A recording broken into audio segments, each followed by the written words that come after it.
And now with Republicans in the spotlight here in Milwaukee, President Biden is on the campaign trail in Las Vegas, reaching out to Black and Latino voters, first by delivering remarks at the National Convention for the NAACP, where he praised his vice president. And by the way, she's not only a great vice president, she could be president of the United States.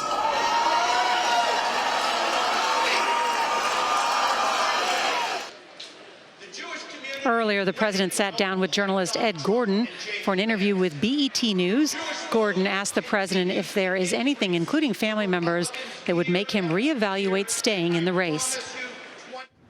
If I had some medical condition that emerged, if the doctors came to me and said, you got this problem, that problem. But I made a serious mistake in the whole debate.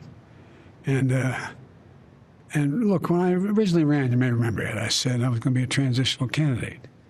And I thought that I'd be able to move from this, just pass it on to someone else. But I didn't anticipate things getting so divided. And quite frankly, I think the only thing age brings is a little bit of wisdom. And I think I've demonstrated that I know how to get things done for the country, in spite of the fact that we couldn't get it done.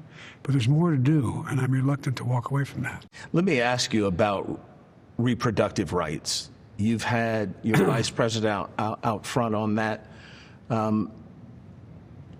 Talking about the long game, people will say that there's an example of Democrats not playing the long game well, that conservatives have been saying they're going to get rid of this for years now, and they got it. You've said that you will restore it. How can you be assured that you'll be able to do that? The Supreme Court did it. Trump appointed the Supreme Court with the express purpose of doing it. So that's the way it works. They're still going to have the majority, no matter if you win or lose. Well, there's going to probably be 2 more appointments to the court. There's probably 2 people going to retire.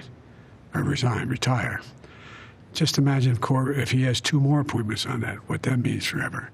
Really interesting. You're hearing the president mention the Supreme Court. You have some new reporting on a proposal that President Biden is set to unveil. That's right. CBS News has learned that he is working on a series of changes to the Supreme Court that he would ask Congress to make, including possibly term limits for the justices. It's designed to motivate and excite his progressive base, who's not happy with their recent decisions and with the behavior of the justices. And this news comes, as we've learned today, of another letter circulating among some House Democrats concerned that his campaign's trying to rush through his nomination and have it confirmed virtually before they meet next month in August in Chicago. I also noticed something different from the president in his answer to Ed Gordon about age. What did you see? He's got a sharper, more succinct answer now. And it's trying to explain why 4 years ago he said he'd be a transitional figure and try to usher in the next generation. What he's saying is, country's in worse shape than I thought. Give me a little more time to implement my plans. And he's trying to shift to substance. This decision, or this idea on the Supreme Court, changes to the cost of rent and other issues like that. The idea being that as voters start paying more and more attention over the summer, they might hear something they like and then vote for him. All right, Ed O'Keefe with those new details. Thank you so much.